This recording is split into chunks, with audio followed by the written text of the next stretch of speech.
Donc, c'est ce qui clôt ce dernier thème, la partie débat. Nous allons maintenant passer à la période de questions. On avait le droit de...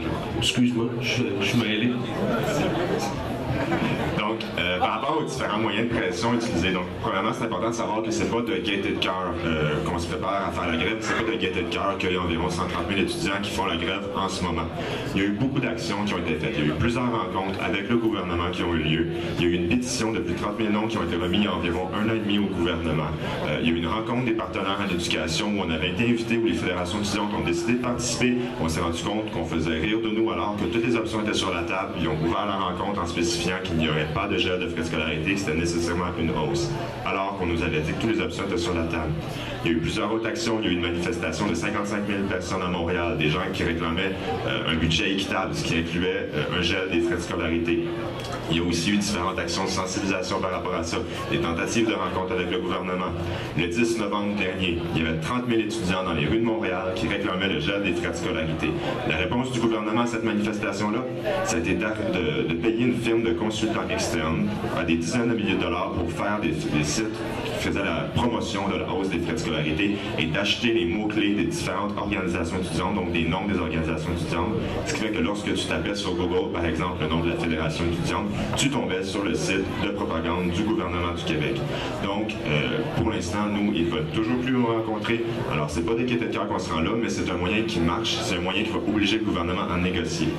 En 2005, le gouvernement avait coupé 103 millions de dollars dans les pré-bourses. Les étudiants se sont mobilisés. On fait un peu comme le comité contre la hausse des frais de scolarité fait ici en même temps, des tournées de classe, des débats.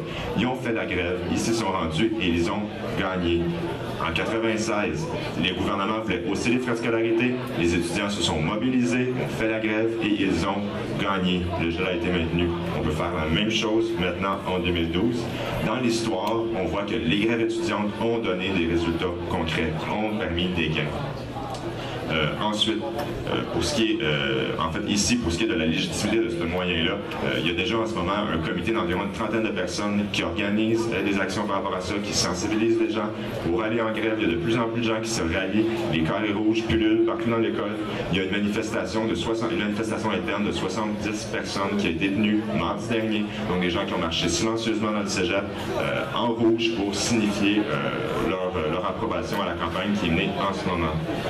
Aussi, pour ce qui est des cours d'été, je tiens à spécifier que les cours, oui, pourraient être légèrement repris. Cependant, en 2005, lorsqu'il y a eu une grève de quelque chose comme 2-3 semaines ici, c'est quelque chose comme 1 ou 2 jours qui ont été repris. En tout cas, du moins, c'est ce que les gens qui étudient en sécurité incendie et les professeurs de sécurité incendie m'ont dit ce matin lorsque j'étais dans leur pavillon.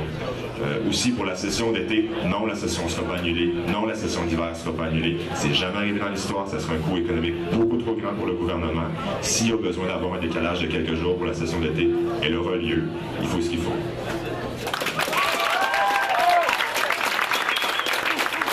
Il ne faut pas oublier aussi que la raison pour laquelle, à Montmorency, si une session, ça coûte moins de 200 $, c'est parce qu'il y a des gens avant nous qui sont battus.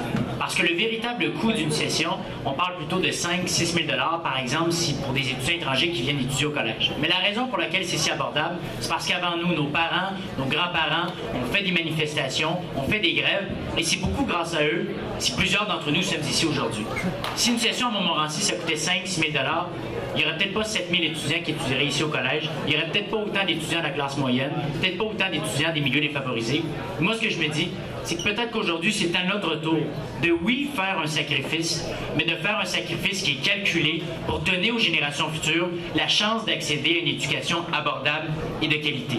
Et tous les moyens qu'on a énumérés, on a tout fait. On a tout fait ce qu'on pouvait pour essayer de faire reculer le gouvernement. J'ai personnellement rencontré la ministre de l'Éducation pour essayer de la convaincre. J'ai personnellement rencontré le cabinet du premier ministre pour lui présenter nos différents arguments. Mais à tout ça, ce qu'ils nous répondent, c'est « on veut rien savoir ».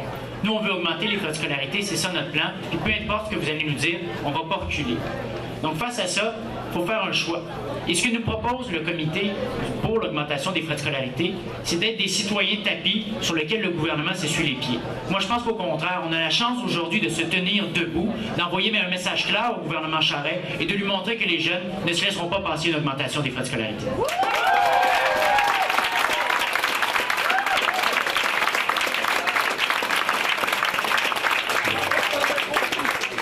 Merci, et j'aimerais m'excuser de ma confusion.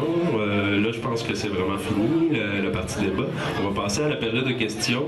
Donc, je vous en explique le déroulement pour que ça aille rondement et que le plus de gens possible puissent poser les questions s'ils veulent le faire. Donc, je vous demanderai d'abord, si vous avez des questions à poser, de vous assurer de poser des questions et de ne pas formuler des commentaires. Si vous avez un commentaire à faire, formulez-le sous forme de question. Ça permettra aux intervenants d'y répondre, puisque c'est le but, c'est de les entendre sur les questions que vous avez à poser. Donc, les réponses, le temps de réponse sera de 2 minutes par équipe. On pourra peut-être voir qui se sent le plus en verve pour chacune des questions pour savoir qui commencera à répondre. Est-ce que ça vous convient, les deux cas?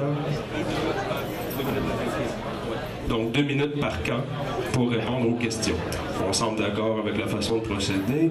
Donc, et pour souligner la Journée internationale de la femme, en ce 8 mars, je propose que si des garçons et des filles se présentent au micro, on commence par une femme, donc qui aura le premier droit de parole, et ensuite qu'on y aille par alternance, pour être sûr que si on n'a pas le temps de passer toutes les questions, au moins il y a des questions qui viennent en part égale d'hommes et de femmes.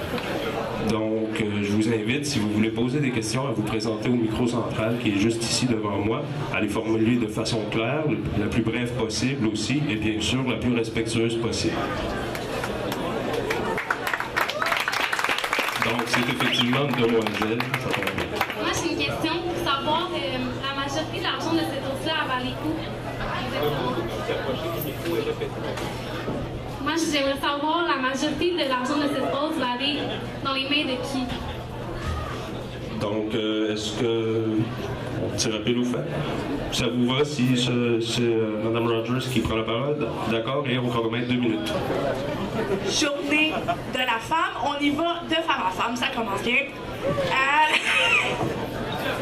Alors, un tiers de la hausse ira directement dans les prêts et bourses. C'est-à-dire que les étudiants les plus démunis auront de l'aide financière. Le 2 tiers ira à pallier au sous-financement actuel. La majorité, là, où est-ce que l'argent va aller, puis les universités, où est-ce qu'ils vont mettre le surplus d'argent, ça va être pour rendre de meilleures réputations nos universités et nos collèges, de réinvestir dans le matériel informatique, de réinvestir dans le moyen de rendre nos diplômes compétitifs, soit en engageant des professeurs permanents, des professeurs, des cerveaux mondiaux, chose qu'on n'a pas du tout à l'Université du Québec de Montréal. On n'a que des chargés de cours, on n'a que des professeurs à statut temporaire qui dévaluent un peu la qualité de nos diplômes. Puis, sinon, l'argent en tant que tel vont pouvoir de rendre nos universités plus accessibles en matière d'intellectualité.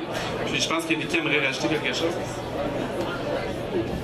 À Toronto, la très célèbre University of Toronto peut se payer 10 prix Nobel parmi leurs professeurs.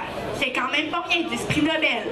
Alors que la très prestigieuse Université McGill, ici même à Montréal, malheureusement n'a pas les moyens financiers de se payer d'aussi bons professeurs qui ont tellement de bons savoirs et tellement de bonnes recherches. Donc, quand même, 10 prix Nobel, c'est pas rien. Merci. Messieurs? De dire que la majorité de l'augmentation des frais de scolarité ira en amélioration de la qualité de l'éducation, c'est faux.